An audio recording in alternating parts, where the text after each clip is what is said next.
Salut les anacalypsiens, bienvenue dans cette nouvelle vidéo d'Anacalypsie. Donc comme pour hier, où vous avez vu les séries télé que j'attends le plus, aujourd'hui on va parler des films que j'attends le plus en 2023. Donc cette fois que sont plus diversifiés, il y aura plus de films parce que là ça va de maintenant au mois de décembre. Voilà, et surtout il y aura peut-être également d'autres films, voilà, dont je n'ai pas encore vu ou de synopsis ou de bande-annonce et qui me donneront envie pendant le cours de l'année. Ou des films de plateforme, voilà, parce que là, c'est quasiment que des films qui sortent au cinéma. Il y a très très peu, voire quasiment aucun film de plateforme dans cette vidéo. Voilà, donc tout ça pour dire qu'il y aura sûrement plus de films chroniqués cette année. Donc voilà, je vous laisse avec le générique et on entame la vidéo juste après.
Pour commencer, puisque encore une fois on va commencer de ce que j'attends le moins à ce que j'attends le plus, ce que j'attends le moins c'est Astérix et Obélix, l'Empire du Milieu de Guillaume Canet.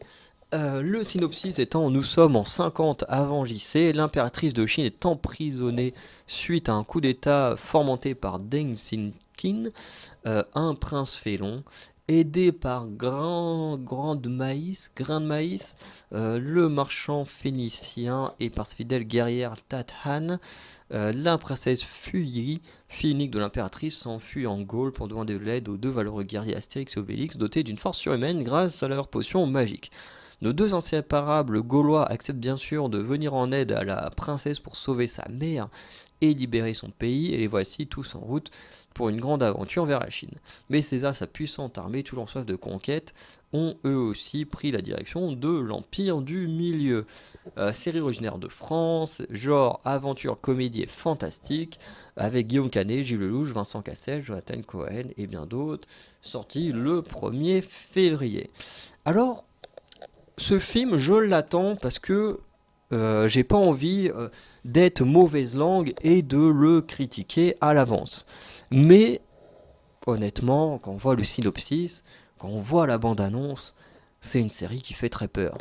Euh, Déjà, la bande-annonce a l'air d'être n'importe quoi, ça a l'air d'être juste du gag à gogo, euh, avec des blagues à mon avis qui seront très limites sur les Chinois, voilà.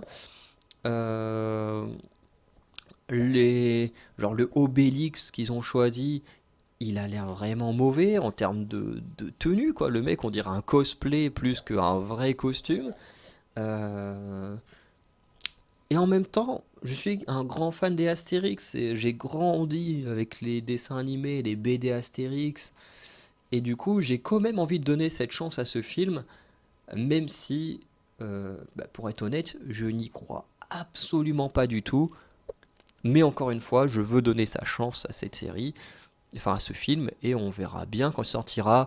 Mais en même temps, j'ai vu qu'il y avait plein de caméos de stars, de prévus et tout, donc ça sent vraiment très très mal pour ce film. Mais en tant que fan d'Astérix, je dois quand même le regarder. Ensuite, un autre film qui sera pas forcément incroyable, mais qui sera tout simplement divertissant, c'est le Fast X de Louis Leterrier. Avec le synopsis, pour l'instant, il n'y en a pas. Originaire des États-Unis, dans le genre action, aventure et policier, avec Vin Diesel, Michelle Rodriguez, Tyrone Gibson, Ludacris, Jordana Brewster et le reste de la petite équipe, sortie prévue le 17 mai. Et de toute façon, comme les Fast and Furious en général, à part les tout premiers, on sait très bien que le scénario sera un peu à chier, que tout sera prétexte à être du divertissement et des scènes impressionnantes. Voilà, ce sera film d'action où voilà, tu te mets juste en mode repos et puis tu kiffes. Hein, voilà, ce sera pas du grand cinéma, mais ce sera quand même agréable à regarder. Même si les scénarios sont de pire en pire, puisqu'on a eu Han qui est revenu à la vie dans le précédent. De ce que j'ai compris, Gisèle, dont on a fait croire qu'elle était morte, finalement ne sera apparemment pas morte hein, non plus, puisque bah, apparemment, comme Gal Gadot ne sera plus Wonder Woman, et bah, elle retourne jouer Gisèle dans Fast and Furious de ce qu'on a cru comprendre. Bref, ça devient du gros n'importe quoi. Je ne comprends pas de toute façon tout l'engouement autour de Gal Gadot parce que j'ai jamais trouvé que c'était une très bonne actrice, mais bon, ça c'est quand même les goûts et les couleurs de chacun. Ensuite, on a Evil Dead Rise de Lee Cronin, ou Cronin, je sais pas comment on prononce. Synopsis: deux sœurs séparées voient leur retrouvaille est interrompue par l'apparition de démons mangeurs de chair les poussant dans une bataille primitive pour leur survie.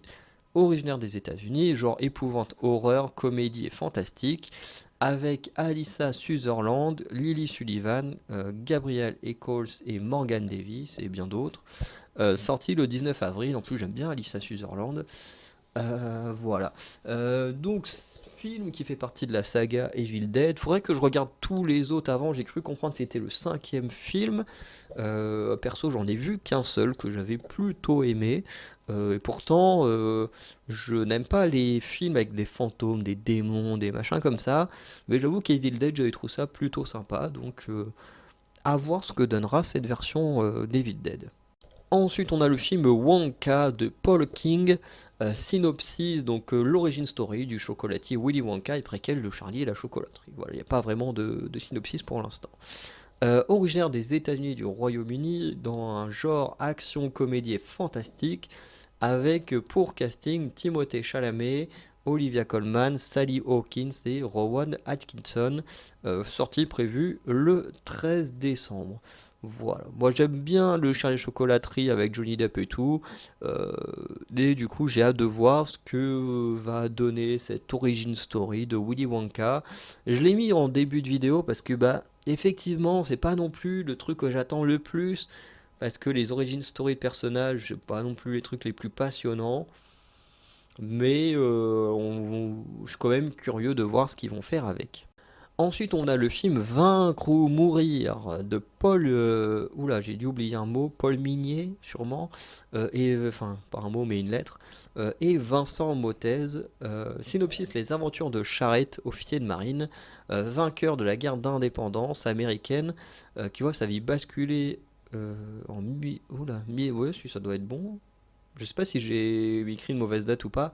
En 1793, quand il s'engage dans l'ultime combat pour la liberté.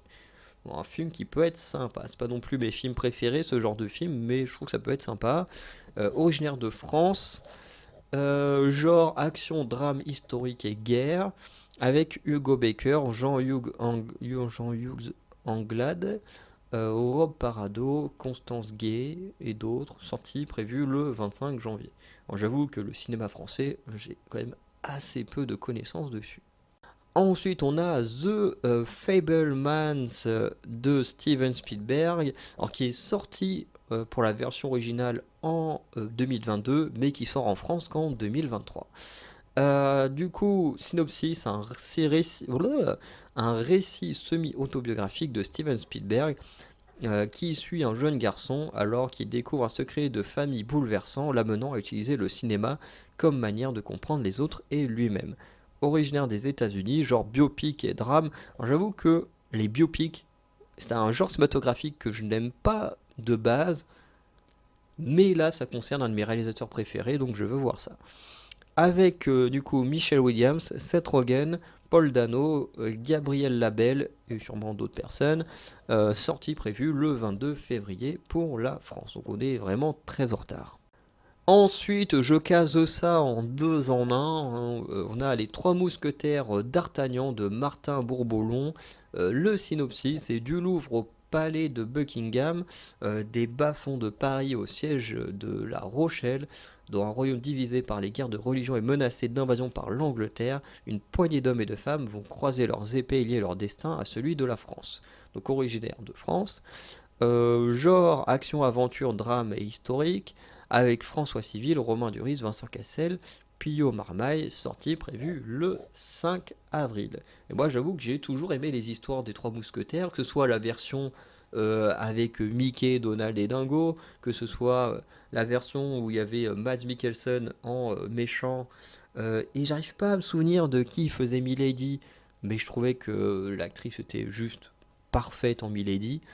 Là, je sais que ça va être sûrement être Eva Green, et je suis pas fan d'Eva Green, ce qui est un peu dommage, parce que moi j'étais un grand fan de l'ancienne Milady, mais j'ai oublié son nom, j'ai Uma Thurman en tête là, qui m'empêche d'avoir le bon Mila Jovovich.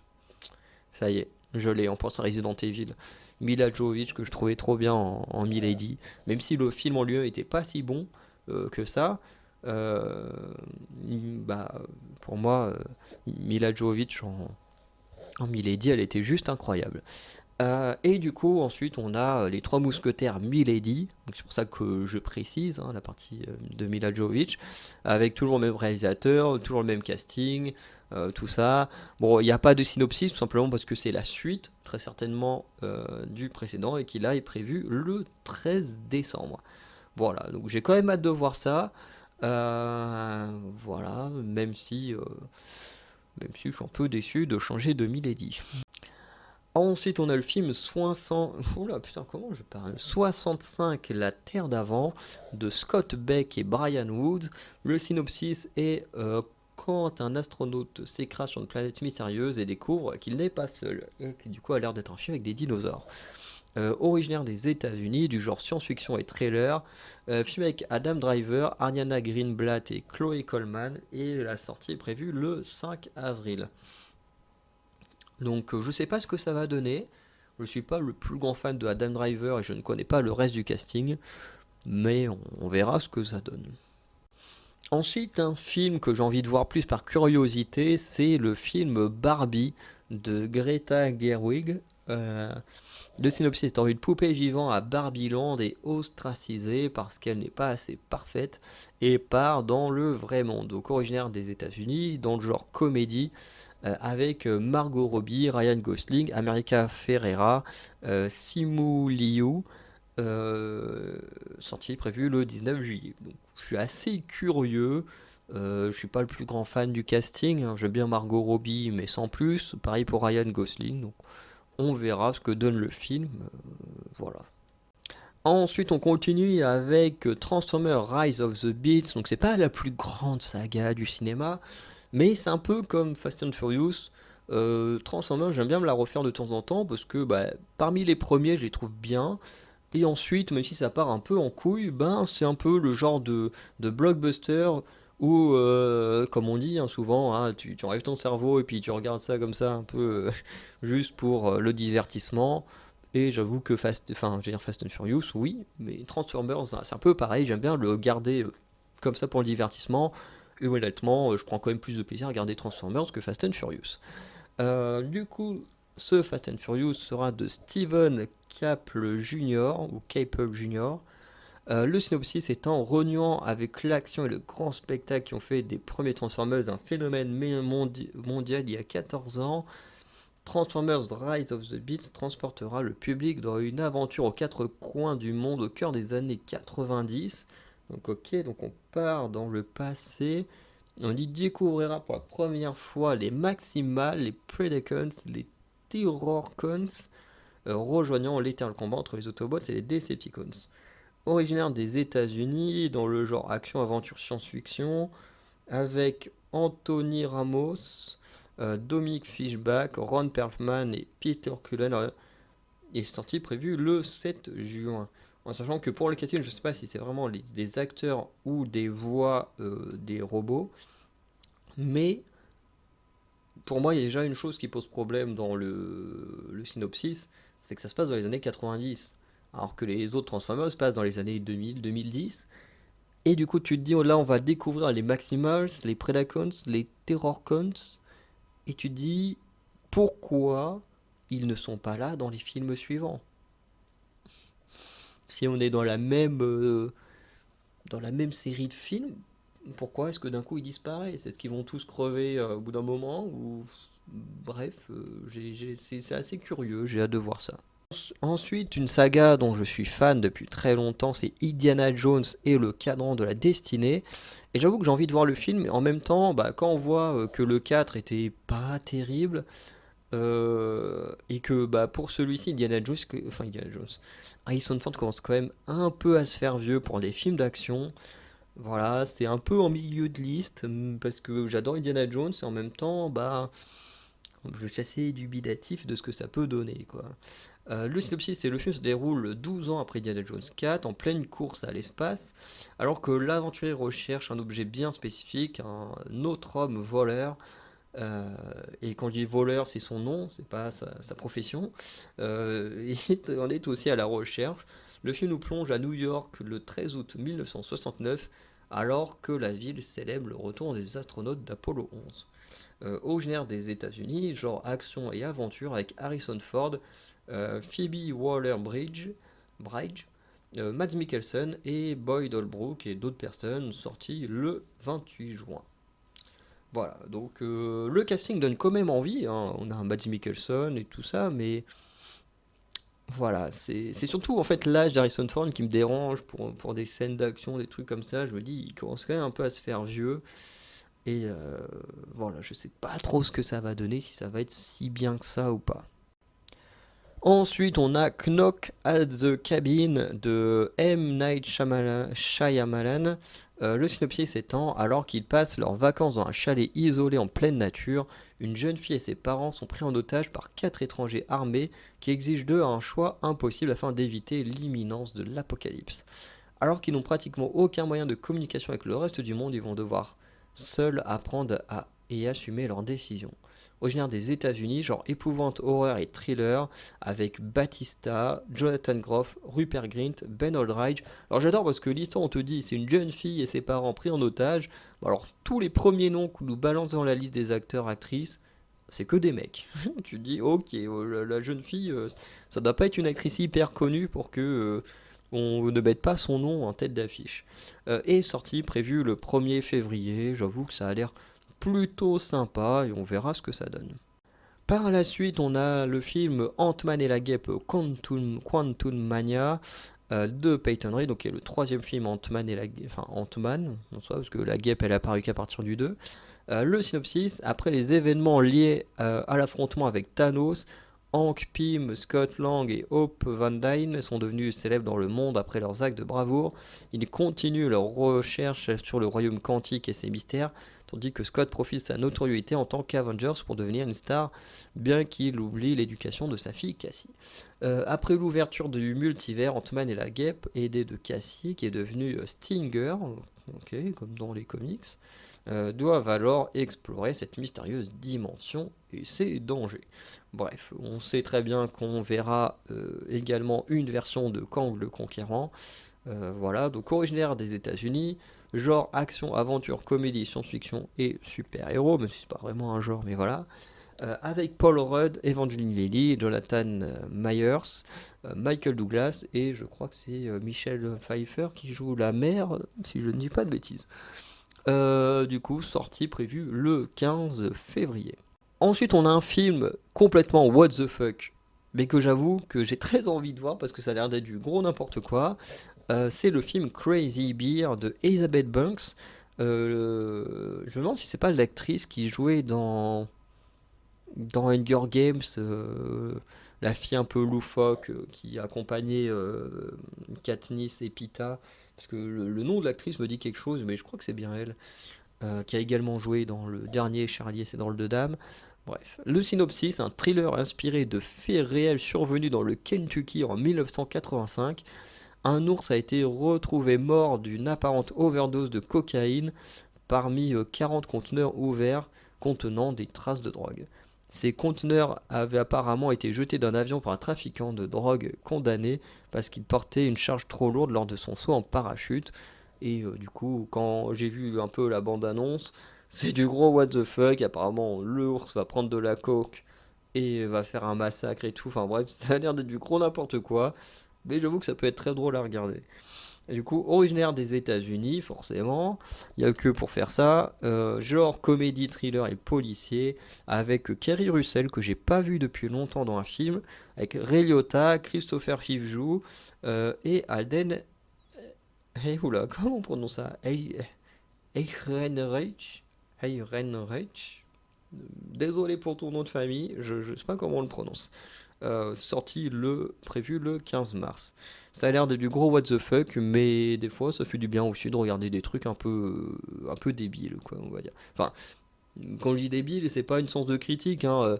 Je veux dire, je suis un très grand fan de Futurama, qui est clairement un truc complètement con, mais pourtant je suis un grand fan, je me suis déjà fait 2 fois Futurama en 2 ans. Ensuite, dans le délire saga, je ne réfléchis pas. Quand je regarde le film, je le fais juste pour le divertissement parce que le scénario n'a aucun sens. John Wick 4, qui est quand même parmi ce genre de film celui que j'attends le plus, hein, on va dire, parce que c'est quand même mieux réalisé qu'un Transformers ou un Fast and Furious. Mais il faut quand même se l'avouer, c'est quand même du gros n'importe quoi comme saga, quoi, hein. Euh, donc film de Chad Stahelski. Synopsis, John Wick découvre un moyen de vaincre l'organisation criminelle connue sous le nom de la Grande Table. Mais avant de gagner sa liberté, il doit affronter un nouvel ennemi qui a tissé de puissantes alliances à travers le monde, pardon, et qui transforme les vieux amis de John Wick en ennemis. Originaire des États-Unis, donc dans le genre action, thriller et policier, avec Keanu Reeves, Ian McShane, Laurence Fishburne et Lance Reddick, et sûrement bien d'autres. Sortie prévue le 22 mars. Donc d'un côté, j'ai hâte de le voir pour l'action qui sera sûrement incroyable, mais en même temps, on sait très bien que le scénario ne tient pas debout. Ensuite, on a le film Rainfield de Chris McKay. Synopsis focus sur le parcours et la personnalité de R.M. Rainfield, ce détenu dans un asile d'aliénés, soupçonné de délire et en fait un serviteur de Dracula. Étant un grand fan de vampires, ça m'intéresse. Originaire des États-Unis, dans le genre comédie fantastique épouvante horreur avec Nicolas Cage, Ben Schwartz. Encore une fois, je vais écorcher un nom, je suis désolé, mais Shohrei Agdashlu, je ne sais pas comment on prononce ce nom, je suis désolé. Awkwafina et Nicolas Hoult, que j'adore depuis avoir vu la série The Great, est sorti prévu le 12 avril. Alors ce qui me dérange, c'est l'aspect comédie, parce que forcément, on nous vend un aspect comédie, on nous met Awkwafina dedans, et honnêtement, c'est une actrice qui ne me fait pas rire et qui me gonfle plus qu'autre chose dans les films où elle apparaît. Euh, donc ça me fait un peu peur, honnêtement, sa présence. Voilà, j'ai rien contre la personne en elle-même, mais honnêtement, je trouve que l'humour, quand elle joue, c'est hyper lourdingue et ça me fait pas rire. Et du coup, bah, j'ai un peu peur de ce que ça va donner. Donc j'espère, voilà, qu'elle ne sera pas comme dans Jumanji, par exemple. Voilà. Ensuite, on a Donjons et Dragons, l'honneur des voleurs de John Francis Daly et Jonathan McGoldstein.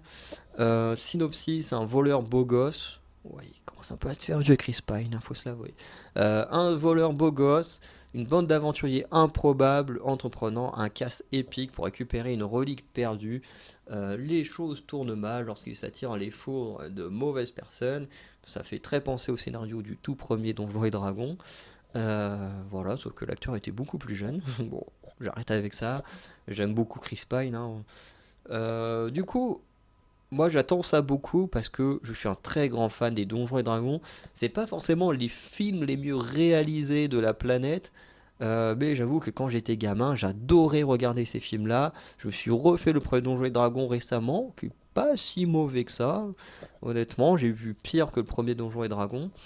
Et honnêtement, ben, j'ai juste très envie de voir ce film parce que j'adore l'univers de Donjons et Dragons en film. Parce que j'avoue que j'ai jamais joué au jeu de rôle.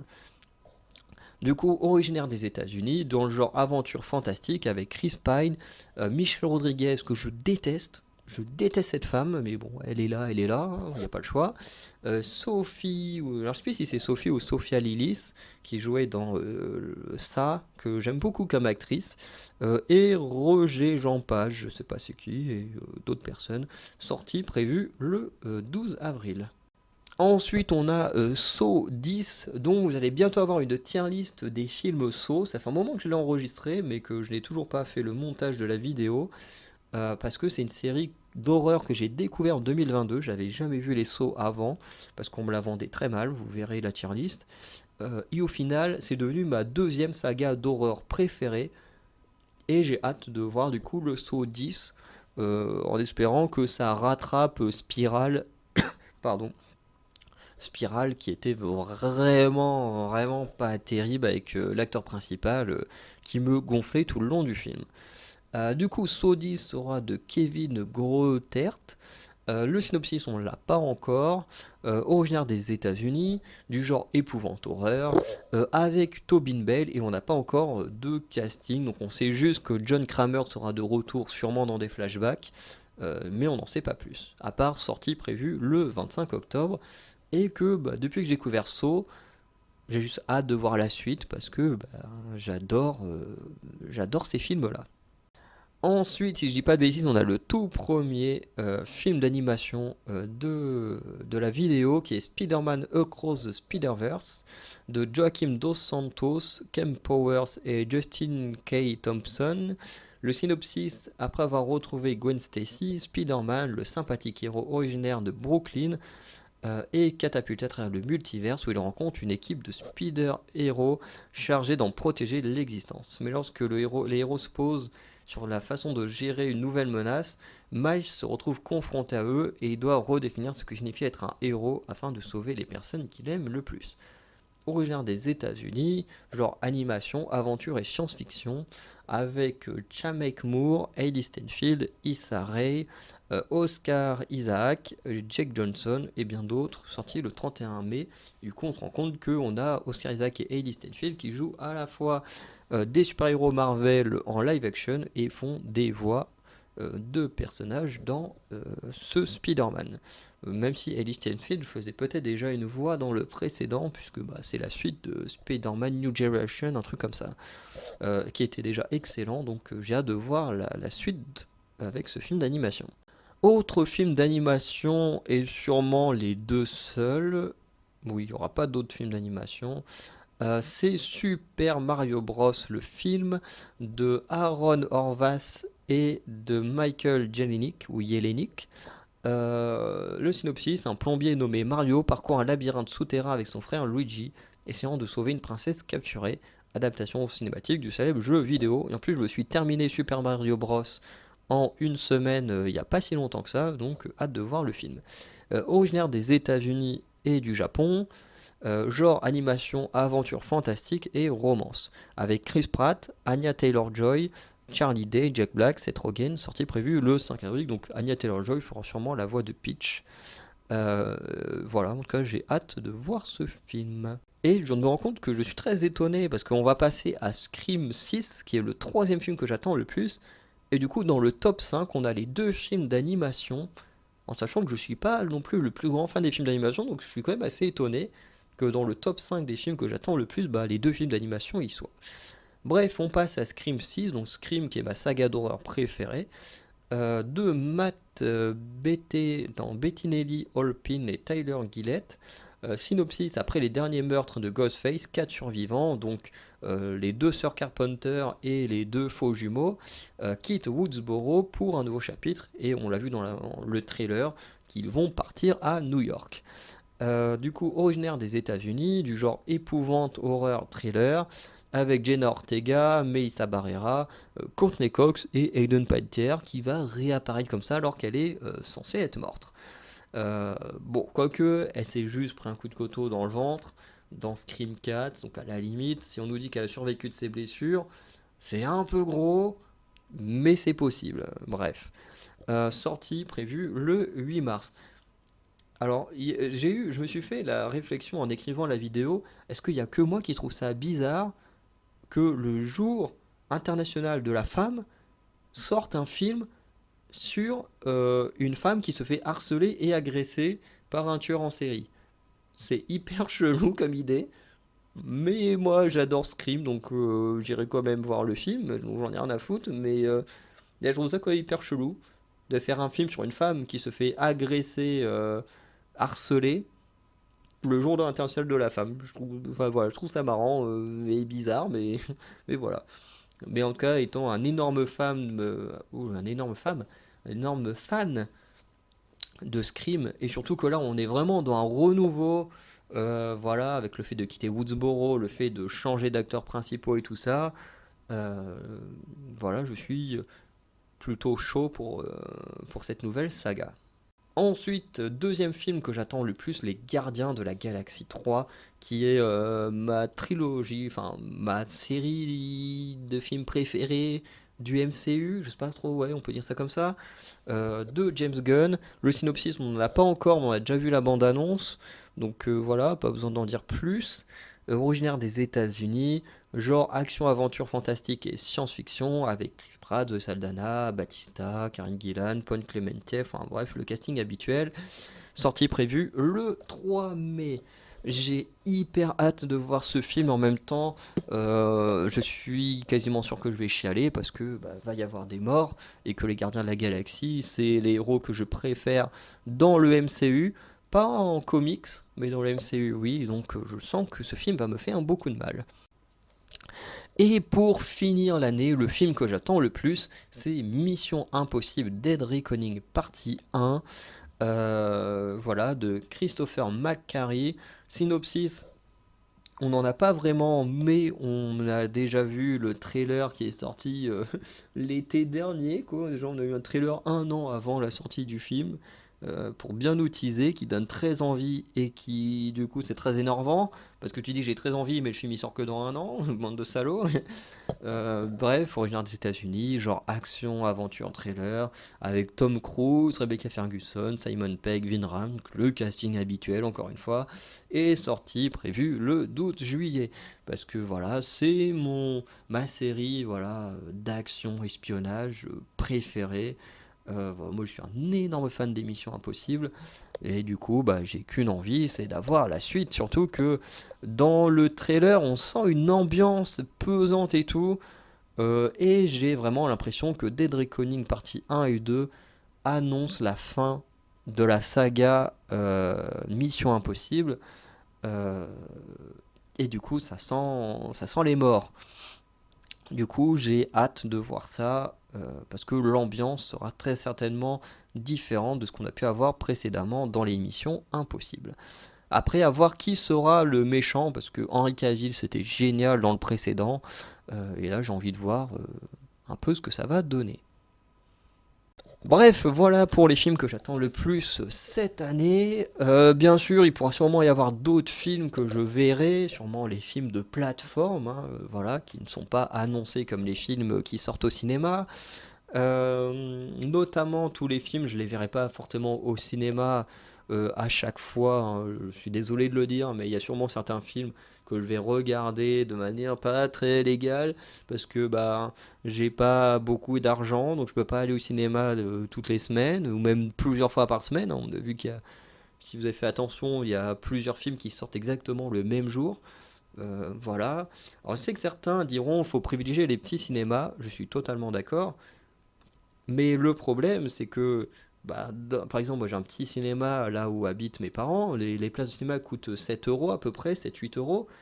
Sauf que au final, quand je compte le fait que je dois prendre un billet aller-retour pour aller là-bas qui me coûte 8 euros, et encore c'est 8,40 € donc presque 9 euros, plus la place de cinéma de 7 euros, donc ce qui fait 16 euros, bah, au final, aller au cinéma dans une petite ville me coûte beaucoup plus cher que de payer 12 euros dans un cinéma d'une grande ville.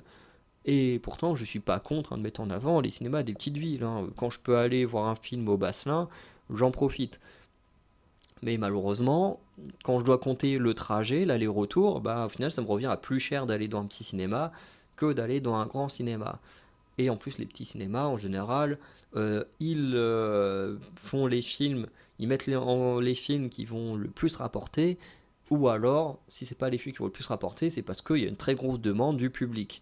En sachant que Vire est une ville très vieillissante, soit c'est des gens très vieux, enfin des adultes et des vieux, soit c'est des très jeunes collégiens, lycéens, et en fait toute la tranche d'âge du milieu, vingtaine, trentaine, n'existe quasiment plus dans cette ville, puisque la plupart finissent par partir soit à Caen, soit à Rennes, soit à Paris, mais quasiment personne ne reste dans cette ville après le lycée, c'est très très rare.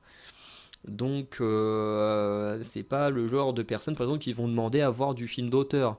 C'est pas ce genre de public qui vont se dire je veux voir The Fablesman au cinéma, par exemple. Mais voilà. Donc voilà, je préfère être honnête, hein. C'est pour ça que si par exemple des fois il y a des films que j'irai voir au cinéma, donc forcément le film sortira très vite après la sortie cinéma. Des fois il y a des films que vous verrez peut-être 2-3 mois après la sortie cinéma. Et cela c'est parce que je n'aurais pas été les voir cinéma, que je l'aurais vu dans des conditions dont je ne suis pas fier. Mais voilà, on ne peut pas faire non plus autrement quand on n'a pas beaucoup d'argent. Voilà. Et il y aura forcément aussi les films de plateforme quand elles sortiront, si certains m'intéressent, que je regarderai, que je chroniquerai avec grand plaisir. Sinon, n'hésitez pas à me dire quel film vous aimeriez me voir chroniquer. Là, on a déjà une belle liste pour cette année. En plus, je crois qu'il y a au moins 1 à 2 films chaque mois, donc c'est déjà pas mal. Voilà, et du coup, ben, n'hésitez pas à aller checker les vidéos des autres chaînes Anacalypsy si certaines vous intéressent, d'aller checker les autres vidéos de cette chaîne Anacalypsy. N'hésitez pas non plus à vous abonner, sinon bah, passez une très bonne journée, une très bonne soirée, et je vous dis à très bientôt pour de nouvelles vidéos. Allez, ciao les Anacalypsiens.